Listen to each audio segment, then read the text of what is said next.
दोस्तों एक बार फिर से मैं आपके लिए MP nursing officer form fill up 2026 apply online process की अपडेट लेके आ चुके हैं। किस तरह से आप एमपी नर्सिंग ऑफिसर और सिस्टर ट्यूटर के 2317 खाली पदों के लिए अपने फॉर्म अप्लाई कर सकते हो, स्टेप बाय स्टेप कंप्लीट जानकारी आपको इस वीडियो में दी जाएगी। लास्ट डेट ऑनलाइन आवेदन करने की 20 अप्रैल 2026 है। कुछ ही दिन शेष रह गए हैं, तो आप जल्द से जल्द अपना फॉर्म अप्लाई कर ले। आवेदन करते समय आपको कोई भी ऐसी गलती या फिर मिस्टेक नहीं करनी होगी जिसको करने से आपका एप्लीकेशन फॉर्म रिजेक्ट हो सकता है।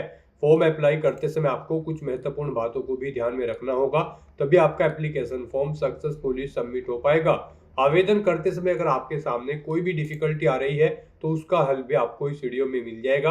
फॉर्म अप्लाई करते समय आप अपना रजिस्ट्रेशन किस प्रकार से करोगे, किस तरह से आपको अपने डॉक्यूमेंट, सिग्नेचर, फोटोग्राफ कितने केबी में अपलोड करने होंगे, क्वालिफिकेशन डिटेल आप कैसे फिल करोगे, पर्सनल इंफॉर्मेशन आपको किस तरह से देनी होगी, कैसे एग्जाम सिटी प्रेफरेंस दोगे, कैसे पोस्ट प्रेफरेंस आपको देनी होगी, किस तरह से फीस पेमेंट करते हुए रजिस्ट्रेशन से लेकर प्रिंट तक आप अपना फॉर्म अप्लाई करोगे।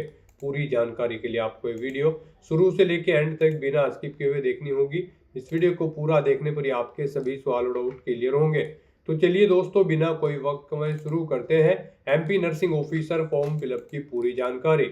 फॉर्म भरने से पहले आपको सबसे पहले हमारी वेबसाइट IND सरकारी नौकरी के इस पेज पर विजिट करना होगा, जिसका लिंक आपको नीचे description plus first comment box में मिल जाएगा। और हमारे इस पेज पर विजिट करके आप यहां से एमपी नर्सिंग ऑफिसर का फॉर्म अप्लाई कर सकते हो। Madhya Pradesh employ selection board MPSB की ओर से नर्सिंग ऑफिसर सिस्टर ट्यूटर की पोस्ट निकली हुई है। 2317 वैकेंसीज है। नर्सिंग ऑफिसर के लिए 2099 वैकेंसीज है। सिस्टर ट्यूटर के लिए 218 वैकेंसीज है। लास्ट डेट ऑनलाइन आवेदन करने की 20 अप्रैल 2026 है। नर्सिंग ऑफिसर के लिए 28,700 सैलरी है। सिस्टर ट्यूटर के लिए 36,200 है प्रति माह के लिए। क्वालिफिकेशन की अगर बात की जाए तो यहाँ पर नर्सिंग ऑफिसर के लिए 12th पास PCB स्ट्रीम से और BSc नर्सिंग या फिर पोस्ट बेसिक BSc नर्सिंग से आप अप्लाई कर सकते हो। इसी तरह से सिस्टर ट्यूटर के लिए 12th पास PCB से और BSc nursing PBB SC nursing से आप अप्लाई कर सकते हो। प्लस 1 साल का एक्सपीरियंस मांगा गया है। 18 से 40 वर्ष आयु सीमा है। जनरल या अदर स्टेट के लिए 560 रुपये फीस है। SC ST OBC के लिए 310 है, जो कि आप ऑनलाइन मोड से पेमेंट कर सकते हो। रिटन टेस्ट के आधार पे सिलेक्शन होगा।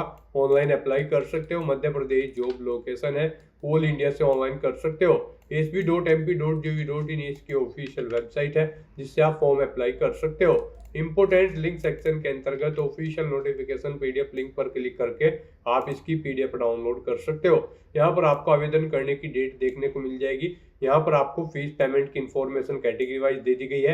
एग्जामिनेशन का पूरा शेड्यूल आप चेकआउट कर सकते हो। कुछ इंपोर्टेंट इंस्ट्रक्शंस आपको यहाँ पर देखे जो आप चेकआउट कर ले। साथ ही साथ एलिजिबिलिटी क्राइटेरिया की डिटेल, इसमें आपकी क्वालिफिकेशन क्या रहेगी, क्या एज लिमिट है, एज रिलैक्सेशन आपका क्या रहने वाला है, एग्जामिनेशन पैटर्न, सिलेबस आपको डिटेल में प्रोवाइड करा दिया गया है। पोस्ट वाइज आप पूरी जानकारी चेकआउट कर सकते हो। हाउ टू अप्लाई का प्रोसीजर भी आप यहाँ से चेकआउट कर ले। तो फॉर्म अप्लाई करने से पहले आपको ये ऑफिशियल नोटिफिकेशन की PDF पूरा पढ़ना अनिवार्य है। इसको पूरा पढ़ने से ही आपके सभी सवाल और डाउट क्लियर होंगे। PDF रीड आउट करने के बाद में आपके अप्लाई ऑनलाइन के इस लिंक पर क्लिक करना होगा, तो आपके सामने ऑनलाइन आवेदन करने का ये ऑफिशियल पोर्टल ओपन हो जाएगा। आपको इस पेज को नीचे स्क्रॉल डाउन करना है और यहाँ पर आने के बाद आपको संचालन लोक स्वास्थ्य एवं चिकित्सा शिक्षा मध्य प्रदेश भोपाल के अंतर्गत नर्सिंग ऑफिसर एवं सिस्टर ट्यूटर के रिक्त पदों हेतु भर्ती परीक्षा 2026 के इस सेक्शन में आना है। यहाँ पर आने के बाद गाइज आपको दोबारा से अप्लाई के इस ऑप्शन पर क्लिक करना है। इस भर्ती पर अप्लाई करने के लिए तो यहाँ पर आप इस ऑप्शन पर क्लिक करें। उसके बाद आपके सामने यहाँ पर कुछ इस तरह से इंटरफेस ओपन होगा। अब यहाँ पर आपको कुछ जनरल इंस्ट्रक्शंस दे गए हैं, आपको इन्हें रीड आउट कर लेना है। इस चेकबॉक्स को ओके करना है और उसके बाद आपको यहाँ पर आगे बढ़ाएं के इस ऑप्शन पर क्लिक करना है। फिर आपके सामने यहाँ पर कुछ इस तरह से इंटरफेस ओपन होगा। गाइज यहाँ पर अगर आपने पहले से रजिस्ट्रेशन कर रखा है तो आपको अपना सामान्य पंजीकरण क्रमांक एंटर करना है। अपनी डेट ऑफ बर्थ आपको यहाँ पर सेलेक्ट कर लेनी है इस कैलेंडर में से, और उसके बाद फिर आपको इस कैप्चा कोड का आंसर यहाँ पर देना है और फिर सत्यापित कर आगे बढ़ाएं के ऑप्शन पर क्लिक करते हुए यहाँ पर आपको लॉगिन करके अपना फॉर्म अप्लाई कर लेना है। और अगर आप यहाँ पर इस पोर्टल के थ्रू किसी भी भर्ती के लिए फर्स्ट टाइम अप्लाई करने जा रहे हो तो सबसे पहले यहाँ पर आपको अपना प्रोफाइल रजिस्टर करनी होगी। उसके लिए आपको यहाँ पर प्रोफाइल रजिस्ट्रेशन का लिंक दिया गया है, आप इस पर क्लिक करें। आपके सामने यहाँ पर कुछ इस तरह से इंटरफेस ओपन होगा। यहाँ पर आपसे पूछा गया है कि क्या आपके पास पूर्व में पंजीकृत प्रोफाइल आईडी है, तो यहाँ पर आपको नहीं ऑप्शन सेलेक्ट करना है अगर आप फर्स्ट टाइम अप्लाई कर रहे हो इस पोर्टल के थ्रू। उसके बाद गाइड आपको यहाँ पर अपना मोबाइल नंबर एंटर करना है, अपनी ईमेल आईडी आपको एंटर करनी है, इस कैप्चा कोड का आंसर आपको यहाँ पर देना है और उसके बाद OTP प्राप्त करें के इस ऑप्शन पर क्लिक करना है। फिर यहाँ पर आपके रजिस्टर्ड मोबाइल नंबर पर एक OTP आया होगा। जो मोबाइल नंबर यहाँ पर आपने एंटर किया है उस पर एक OTP आया होगा, वो OTP आपको यहाँ पर एंटर करना है। गाइस यहाँ पर आप कोशिश करें वो मोबाइल नंबर आप एंटर करें जिससे आपका आधार लिंक है। तो यहाँ पर अपना OTP एंटर करने के बाद फिर आपको OTP सत्यापन करें के इस ऑप्शन पर क्लिक करके अपना OTP यहाँ पर वेरीफाई कर लेना है। नेक्स्ट आपके सामने कुछ इस तरह से इंटरफेस ओपन होगा। यहाँ पर आपके रजिस्टर्ड मोबाइल नंबर पर आपको एक रजिस्ट्रेशन आईडी और पासवर्ड सबमिट कर दिए गए हैं। अब उनका यूज करते हुए यहाँ पर आपको लॉगिन करना है। यहाँ पर आपको अपनी रजिस्ट्रेशन आईडी एंटर करनी है, अपना प्रोफाइल पासवर्ड आपको एंटर करना है जो आपके मोबाइल नंबर पर सबमिट किया गया है। इस कैप्चा कोड का आंसर आपको यहाँ पर देना है और उसके बाद आपको फिर लॉगिन की स्टेप पर क्लिक कर देना है। नेक्स्ट यहाँ पर आपको अपना eKYC सत्यापन करना है। यहाँ पर आपसे पूछा गया कि क्या आपके पास आधार नंबर है, तो यहाँ पर आपको हाँ ऑप्शन सेलेक्ट करना है। गाइस यहाँ पर आपके पास आधार होना मस्ट है, अदरवाइज आप MP ऑनलाइन लिमिटेड पोर्टल के थ्रू किसी भी भर्ती के लिए अप्लाई नहीं कर पाओगे। तो यहाँ पर आप हाँ ऑप्शन सेलेक्ट करें और फिर यहाँ पर आप ऑप्शन सेलेक्ट करें आप OTP के द्वारा अपना सत्यापन करना चाहते हैं या फिर बायोमेट्रिक स्कैन के द्वारा। यहाँ पर आप अपने अकॉर्डिंग ऑप्शन सेलेक्ट करें। अगर आप OTP के द्वारा करते हैं तो eKYC OTP द्वारा सत्यापन के ऑप्शन पर क्लिक करें। उसके बाद यहाँ पर आप आगे बढ़ाएं के इस टैब पर क्लिक कर दें और फिर यहाँ पर आप अपना आधार नंबर एंटर करें। उसके बाद इस चेक बॉक्स को ओके करें। इस कैप्चा कोड का आंसर आप यहाँ पर प्रोवाइड कराएं और उसके बाद फिर गाइस आप जनरेट eKYC OTP के इस ऑप्शन पर क्लिक कर दें। फिर यहाँ पर आपके रजिस्टर्ड मोबाइल नंबर पर एक OTP आएगा जिससे आपका आधार लिंक है। वो OTP आपको यहाँ पर एंटर करना है, इस चेकबॉक्स को ओके करना है और उसके बाद गेट डिटेल के इस ऑप्शन पर क्लिक कर देना है। नेक्स्ट आपके सामने कुछ इस तरह से इंटरफेस होगा। अब यहाँ पर आपका रजिस्ट्रेशन फॉर्म स्टार्ट हो चुका है। अब आपको अपनी बेसिक डिटेल्स प्रोवाइड करते हुए यहाँ पर अपना रजिस्ट्रेशन करना होगा। सबसे पहले यहाँ पर गाइड आपको अपना नाम एंटर करना है। उसके बाद यहाँ पर आपको अपना उपनेम यहाँ पर एंटर करना है। फिर यहाँ पर आपको अपने पिता या पति का नाम देना है, अपनी मदर का नाम आपको एंटर करना है। फिर यहाँ पर आपको अपनी 10वीं क्लास के अकॉर्डिंग अपनी डेट ऑफ बर्थ यहाँ पर सेलेक्ट कर लेनी है। 10वीं क्लास में जो आपकी जन्म तिथि दर्ज है उसके अकॉर्डिंग आपको अपनी डेट ऑफ बर्थ यहाँ पर सेलेक्ट करनी है। फिर आपसे पूछा गया कि क्या आप मध्य प्रदेश के मूल निवासी हैं, अगर हैं तो आप हाँ करेंगे, नहीं तो नहीं करेंगे। उसके बाद यहाँ पर आपको अपना जेंडर सेलेक्ट करना है, आप मेल हो या फिर फीमेल। फिर यहाँ पर आपको अपनी श्रेणी कैटेगरी सेलेक्ट कर लेनी है, आप रिजर्व कैटेगरी से SC ST OBC या फिर अनरिजर्व कैटेगरी से हैं, आप अपने अकॉर्डिंग यहाँ पर ऑप्शन सेलेक्ट कर लें। फिर यहाँ पर आपसे पूछा गया कि क्या आप आर्थिक रूप से कमजोर EWS श्रेणी के अंतर्गत आते हैं, अगर आप अनरिजर्व कैटेगरी कैंडिडेट हैं तो इसमें हाँ या नहीं आप ऑप्शन सेलेक्ट करेंगे और अगर आप यहाँ पर SC ST या फिर OBC कैंडिडेट होंगे तो फिर आपके सामने ये ऑप्शन डिसेबल्ड कर दिया जाएगा। फिर यहाँ पर आपको अपनी हायर क्वालिफिकेशन सेलेक्ट कर लेनी है, यानी कि आपकी जो हाईएस्ट क्वालिफिकेशन है वो आपको यहाँ पर सिलेक्ट कर लेनी है। आपने यहाँ पर ग्रेजुएशन, पोस्ट ग्रेजुएशन या फिर 12वीं या फिर कोई इंजीनियरिंग डिग्री, डिप्लोमा, जो भी आपकी हायर क्वालिफिकेशन है वो यहाँ पर आपको सिलेक्ट कर लेनी है। फिर आपको अपने निवास का क्षेत्र यहाँ पर सिलेक्ट करना है, आप रूरल एरिया में रहते हैं या फिर अर्बन एरिया में यानी कि ग्रामीण या शहरी, आप अपने अकॉर्डिंग ऑप्शन सेलेक्ट करें। फिर यहाँ पर आपसे पूछा गया कि क्या आप दिव्यांग कैंडिडेट हैं और आपकी डिसेबिलिटी न्यूनतम 40% है, अगर है तो आप हाँ करेंगे, नहीं तो नहीं ऑप्शन सेलेक्ट करेंगे। हाँ ऑप्शन अगर आप सेलेक्ट करते हैं तो फिर यहाँ पर आपको अपनी दिव्यांगता का प्रकार सेलेक्ट कर लेना है और अगर आप दिव्यांग कैंडिडेट नहीं हैं तो सिंपली यहाँ पर आप नो ऑप्शन सेलेक्ट कर लेंगे। उसके बाद यहाँ पर आपको ये डिटेल प्रोवाइड नहीं करानी होगी। फिर यहाँ पर आपको अपनी वैवाहिक स्थिति का विवरण देना है। यहाँ पर आपसे पूछा गया कि क्या आप विवाहित हैं, अगर हैं तो आप हाँ करेंगे और यहाँ पर फिर आपको अपनी विवाह की तिथि सेलेक्ट करनी होगी और अगर नहीं है आप विवाहित तो आप नहीं ऑप्शन सेलेक्ट कर लेंगे। अगर आप विवाहित हैं तो यहाँ पर आपको फिर अपने जीवित बच्चों की संख्या देनी है, अंतिम बच्चे की जन्म तिथि यहाँ पर आपको सेलेक्ट करनी है। अंतिम बच्चा जुड़वा है तो आप हाँ करेंगे, नहीं तो नो ऑप्शन सेलेक्ट करेंगे। इस तरह से यहाँ पर आपको अपनी डिटेल देने के बाद फिर आपको अपनी एड्रेस की डिटेल यहाँ पर प्रोवाइड करनी है। यहाँ पर सबसे पहले आपको अपना मकान नंबर एंटर करना है, गली, मोहल्ला, गांव, क्षेत्र, कॉलोनी, शहर या तहसील एंटर करनी है। अपना स्टेट आपको सेलेक्ट करना है, इसके अकॉर्डिंग आपको डिस्ट्रिक्ट यहाँ पर सेलेक्ट कर लेना है। फिर यहाँ पर आपको अपना पिन कोड एंटर कर देना है। इस तरह से यहाँ पर आपको अपने एड्रेस की डिटेल प्रोवाइड करनी है। फिर यहाँ पर आपको आपका मोबाइल नंबर और ईमेल आईडी ऑटोमेटिकली फिर मिलेगी जो आपने रजिस्ट्रेशन आईडी क्रिएट करते हुए प्रोवाइड कराई थी। अब यहाँ पर आपको आपकी बॉडी पर कोई कट या तिल का निशान है तो उस पैलेस का नाम यहाँ पर देना है।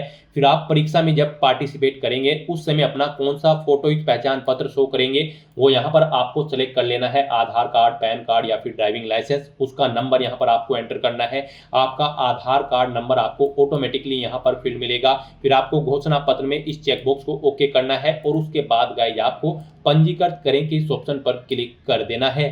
नेक्स्ट यहाँ पर आपको अपना लाइव फोटो कैप्चर करना है, अपने सिग्नेचर अपलोड करने हैं, अपना handwritten declaration document upload करना है, अपनी जन्म तिथि का प्रमाण पत्र यहाँ पर आपको अपलोड करना है, अपना कास्ट सर्टिफिकेट यहाँ पर आपको अपलोड करना है अगर आप रिजर्व कैटेगरी से बिलोंग करते हैं। दिव्यांग कैंडिडेट हो तो आपको यहाँ पर दिव्यांगता का प्रमाण पत्र अपलोड करना होगा। इनके लिए आपको गाइडलाइन दी गई है, इन्हें ध्यान में रखते हुए आपको अपने डॉक्यूमेंट्स को आपको अपलोड करना है। यहाँ पर गाइड जब आप अपना लाइव फोटो कैप्चर करेंगे तो उस पैलेस पर प्रॉपर वे में लाइट होनी चाहिए और आपका सिंपल प्लेन बैकग्राउंड होना चाहिए जब आप अपना लाइव फोटो कैप्चर करेंगे। यहाँ पर जब आप अपना फोटो कैप्चर करेंगे तो आपको अपने चेहरे पर कोई मास्क नहीं लगाना है, चेहरे पर कोई चश्मा वगैरह नहीं लगाना है, कानों में ईयरफोन्स या ब्लूटूथ आपको नहीं लगाने हैं। सीधा फॉरवर्ड आपको कैमरे की तरफ देखना है और अपना लाइव फोटो कैप्चर कर लेना है। यहाँ पर आपको ये कुछ इंस्ट्रक्शन दी गई हैं आपके इन डॉक्यूमेंट्स को अपलोड करने के लिए। आपको इन्हें रीड करना है और उसके बाद अपने डॉक्यूमेंट्स यहाँ पर आपको अपलोड करने हैं। जब यहाँ पर आप अपना लाइव फोटो कैप्चर करेंगे तो यहाँ पर आपके पास इसे कैप्चर करने के लिए दो ऑप्शन हैं। आप यहाँ पर वेब कैमरा के थ्रू अपना फोटो कैप्चर कर सकते हैं या फिर क्यूआर कोड को स्कैन करते हुए अपने मोबाइल फोन से भी आप अपना फोटो कैप्चर कर सकते हैं।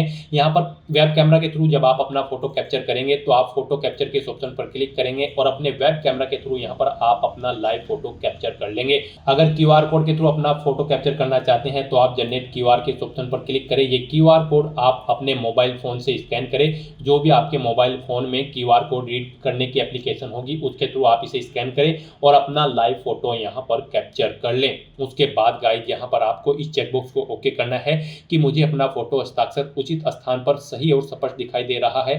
फिर यहाँ पर आपको अपने सिग्नेचर अपलोड करने हैं। सिग्नेचर अपलोड करने के लिए भी आपको ब्राउज के ऑप्शन पर क्लिक करना है, फाइल को सेलेक्ट कर लेना है और अपने सिग्नेचर यहाँ पर आपको अपलोड कर देने हैं। उसके बाद आपको अपना handwritten declaration document upload करना है। उसके लिए भी यहाँ पर आपको ब्राउज के ऑप्शन पर क्लिक करना है, फाइल को सेलेक्ट कर लेना है और अपना handwritten text declaration document यहाँ पर आपको अपलोड कर देना है। उसके बाद आपको इन चेकबॉक्सेस को ओके कर देना है कि आपको आपके हस्ताक्षर और हस्तलिखित टेक्स्ट उचित स्थान पर सही और स्पष्ट दिखाई दे रहे हैं। और उसके बाद फिर गाइस यहाँ पर आपको upload photo signature handwritten text के इस टैब पर क्लिक करते हुए अपने इन तीनों डॉक्यूमेंट्स को यहाँ पर अपलोड कर देना है।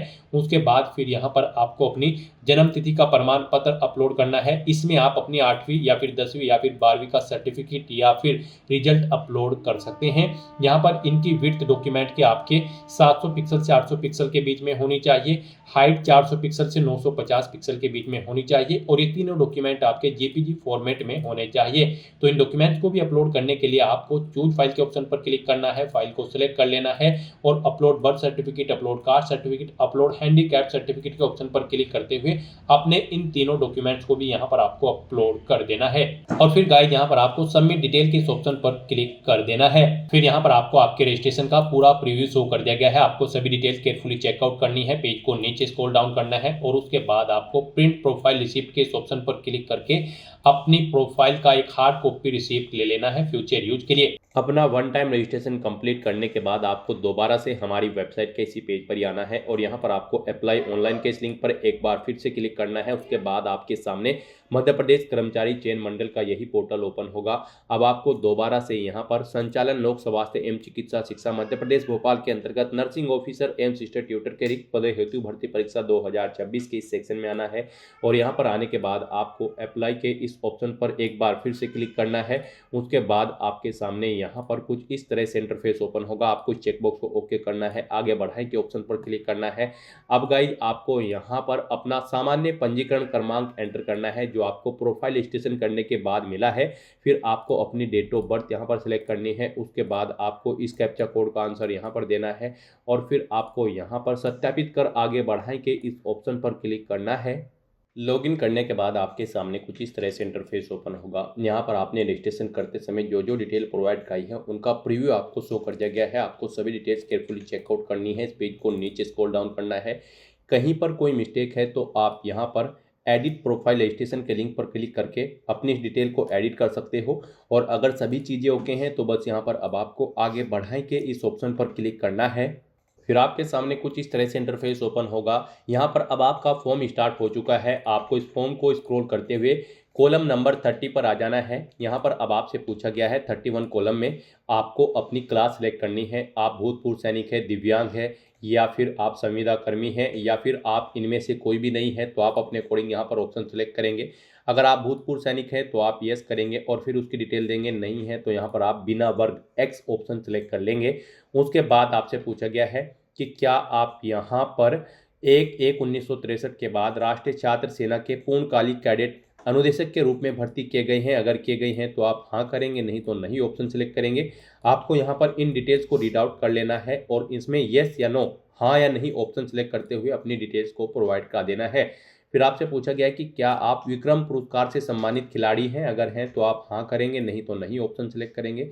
क्या आप शासकीय सेवा में नियुक्ति के लिए नीचे दिए गए विभिन्न वर्गों में सम्मिलित हैं एवं नियम पुस्तिका के अनुसार इस वर्ग के लिए विशेष लाभ आयु में 55 वर्ष तक छूट लेना चाहते हैं, या फिर 5% बोनस अंक लेना चाहते हैं। तो आप इनमें से जिस भी कैटेगरी के अंतर्गत आते हैं, जैसे कि हाल के भारत पाक संघर्ष में अपंग हुए सैनिकों के आश्रित हैं, या फिर हाल के भारत पाक संघर्ष में मर्द सैनिकों के प्रत्येक सैनिक के परिवार के अधिक से अधिक 2 आश्रित व्यक्तियों को यहाँ पर इन लाभ दिया जाएगा आयु सीमा में। या फिर आप भूतपूर्व सैनिक है, निर्वाचन के अतिशेष कर्मचारी हैं, अतिशेष कर्मचारियों को जनगणना 1981 के अतिशेष कर्मचारियों को यहाँ पर छूट दी जाएगी। तो आप इनमें से जिनके भी अंतर्गत आते हैं तो वो ऑप्शन सेलेक्ट करेंगे।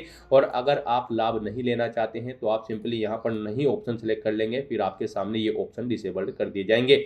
फिर यहाँ पर आपको अपनी पोस्ट प्रेफरेंस देनी है। यहाँ पर आप नर्सिंग ऑफिसर या फिर सिस्टर ट्यूटर जिस पोस्ट के लिए अप्लाई करना चाहते हैं उसे फर्स्ट नंबर पर सिलेक्ट करें, जिसे फर्स्ट नंबर पर प्रेफरेंस देना चाहते हैं, और जिसे आप सेकंड नंबर पर प्रेफरेंस देना चाहते हैं उसे आप सेकंड नंबर पर सिलेक्ट कर लें। और अगर आप केवल एक ही पोस्ट के लिए अप्लाई करना चाहते हैं तो फिर यहाँ पर आप एक ही पोस्ट को सिलेक्ट कर लें। तो यहाँ पर आप अपने अकॉर्डिंग ऑप्शन सेलेक्ट करें। उसके बाद गाइज आप यहाँ पर click here to select preference के इस ऑप्शन पर क्लिक करें। फिर गाइस यहाँ पर आप जो भी पोस्ट सेलेक्ट करेंगे जिसके लिए आपको अप्लाई करना है और जिसे आप प्रेफरेंस देना चाहते हैं, उसमें आपको यहाँ पर कुछ इस तरह से पोस्ट शो होगी। अब आपसे पूछा गया है कि इस पोस्ट पर अप्लाई करने के लिए ये शैक्षणिक अनिवार्यता है, आपके पास ये क्वालिफिकेशन होनी चाहिए। यहाँ पर जैसे कि हम आपको ऑलरेडी बता चुके हैं, नर्सिंग ऑफिसर की पोस्ट पर अप्लाई करने के लिए आपका 12वीं क्लास पास आउट होना जरूरी है।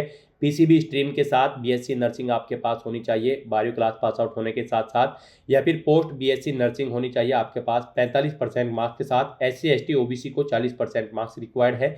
और आपका रजिस्ट्रेशन होना चाहिए मध्य प्रदेश नर्सिंग काउंसिल में। और अगर आप सिस्टर ट्यूटर की पोस्ट के लिए अप्लाई कर रहे हैं तो आपका 12वीं क्लास पास आउट होना जरूरी है फिजिक्स केमिस्ट्री बायोलॉजी स्ट्रीम के साथ, और आपके पास बीएससी नर्सिंग या फिर पीबी बीएससी नर्सिंग की डिग्री होनी चाहिए, प्लस 1 साल का एक्सपीरियंस आपको होना चाहिए, और आपका रजिस्ट्रेशन होना चाहिए मध्य प्रदेश नर्सिंग काउंसिल में। तो यहाँ पर आपसे पूछा गया है आपको आपकी यहाँ पर जो भी पोस्ट आप सिलेक्ट की होगी आपने ऊपर, उसकी क्वालिफिकेशन यहाँ पर आपको शो कर दी गई है। आपसे पूछा गया है कि क्या आपके पास ये क्वालिफिकेशन है, तो यहाँ पर आपको हाँ ऑप्शन सिलेक्ट करना है और फिर उसके सामने पद चुने के इस चेकबॉक्स को ओके कर देना है। उसके बाद आपके सामने यहाँ पर ये पोस्ट शो हो जाएगी, इधर ऐड हो जाएगी।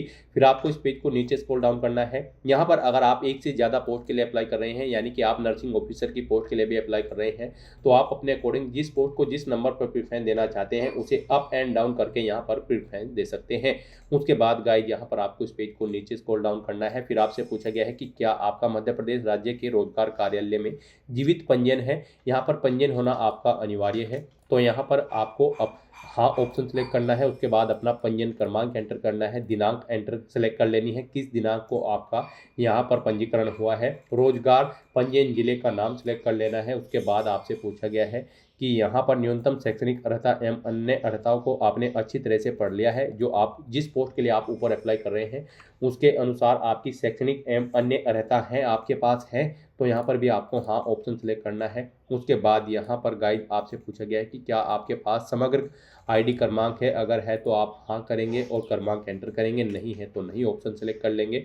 फिर यहाँ पर आपको अपनी एग्जाम सिटी सेलेक्ट करनी है। यहाँ पर आप अपनी चॉइस के अकॉर्डिंग 10 एग्जाम सिटी सेलेक्ट करें। आप यहाँ पर जिस सिटी को जिस नंबर पर प्रेफरेंस देना चाहते हैं उस नंबर पर सिलेक्ट कर ले। इस तरह से यहाँ पर आपको 1 बाय 1 करके 10 एग्जाम सिटी अपनी सिलेक्ट कर लेनी है। उसके बाद यहाँ पर आपको घोषणा पत्र में इस चेकबॉक्स को ओके करना है इन डिटेल्स को रीड आउट करते हुए, और फिर आपको यहाँ पर आगे बढ़ाए के इस ऑप्शन पर क्लिक करना है।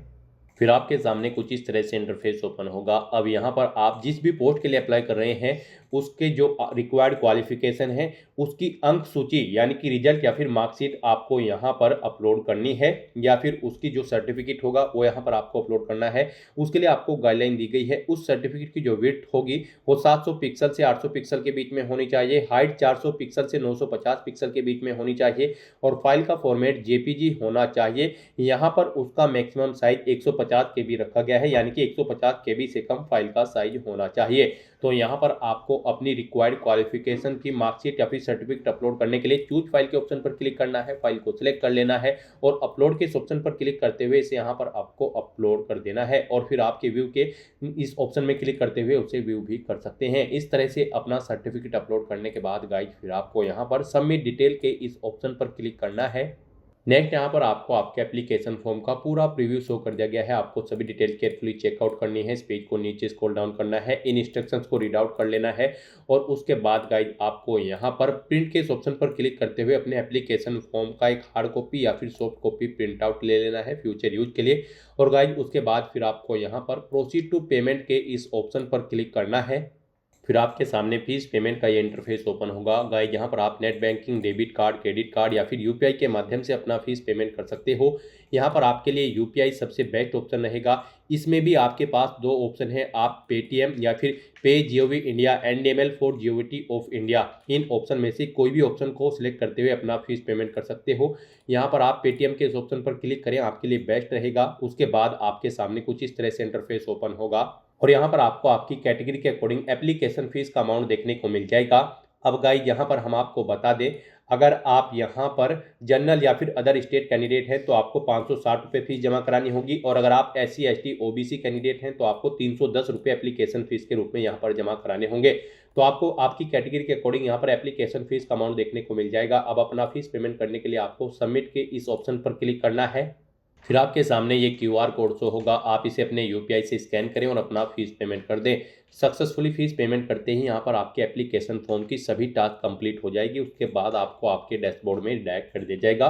वहाँ से भी आप अपने एप्लीकेशन फॉर्म का एक हार्ड कॉपी या फिर सॉफ्ट कॉपी प्रिंट आउट ले सकते हैं फ्यूचर यूज के लिए, फ्यूचर रेफरेंस के लिए। तो दोस्तों ऐसे आप nursing officer AIIMS sister tutor की इस भर्ती के लिए अपने फॉर्म अप्लाई कर सकते हो बिना कोई मिस्टेक किए हुए। आज की इस वीडियो में बस इतना ही। आई होप ये वीडियो आपको पसंद आई होगी। अगर पसंद आई हो तो इसे लाइक और शेयर करें। चैनल पर नए हो तो इसे सब्सक्राइब कर लें। Thanks for watching.